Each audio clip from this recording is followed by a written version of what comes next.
Hello! Je suis allé voir la nouvelle comédie Ghostbusters, en français SOS Fantôme. Le premier film est sorti il y a 30 ans, en 86, et la suite qui est sortie en 89. Et là, on a droit à une nouvelle mouture, un reboot, qui est réalisé par Paul Feig, qui a entre autres réalisé les excellentes comédies Spy et Bridesmaids.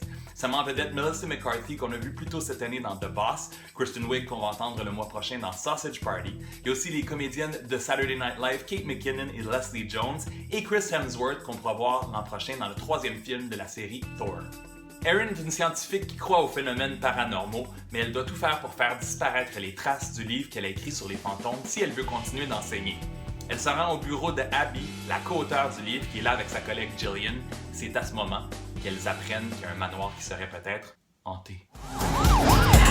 There's a bigger picture at hand here. Someone is creating a device that amplifies paranormal activity. We're gonna need a bigger boat. Hey guys, check it out! Kevin, come inside! I was born to be a Ghostbuster, alright? Oh man, that's so not good. Au départ, on a eu une bonne idée de remplacer les 4 gars par 4 femmes. Ça donne un souffle différent à la série. Et on va faire la même chose avec la série de films Ocean's 11 qui mettra en vedette Sandra Bullock et une bande de femmes. Et au niveau du casting, on n'aura pas pu faire mieux en choisissant 4 actrices qui sont vraiment hilarantes et aussi Chris Hemsworth qui se débrouille vraiment bien dans les comédies. Lorsque la première bande-annonce est sortie, il y a eu un buzz très négatif, tout le monde criait au désastre. Je vous rassure tout de suite, le film n'est pas un désastre. La table est bien mise au départ avec les nouveaux personnages qui arrivent un à un. On a le droit de bons effets spéciaux, même si le 3D, encore une fois, est un peu inutile. Par contre, j'ai un peu perdu l'intérêt vers la fin lorsque les scènes d'action n'en finissaient plus avec les fantômes.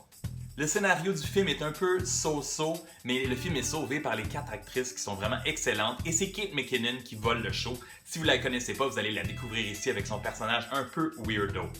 Vous verrez que dans ce nouveau Ghostbusters, il y a plusieurs clins d'œil et caméos qui vont faire plaisir aux nostalgiques des vieux films. Il y a plusieurs moments très drôles, même si on est loin de comédies aussi réussies que Spy et Bridesmaids sur lesquelles Melissa McCarthy et le réalisateur Paul Feig avaient travaillé. En résumé, c'est un bon divertissement, ça peut être une belle sortie en famille, les jeunes vont bien aimer ça. Et restez jusqu'à la toute fin parce qu'il y a plusieurs scènes durant le générique. Le film dure 1h55, je lui donne 3 étoiles sur 5 et je vous souhaite bon cinéma. There's something strange in the neighborhood. Who you gonna call? Hey! Don't move! You got a, No, I'm tired. No, listen. I'm just gonna go ahead and take off. How about that? I don't really think that's a good idea. No, going to take off. Don't piss off the ghost.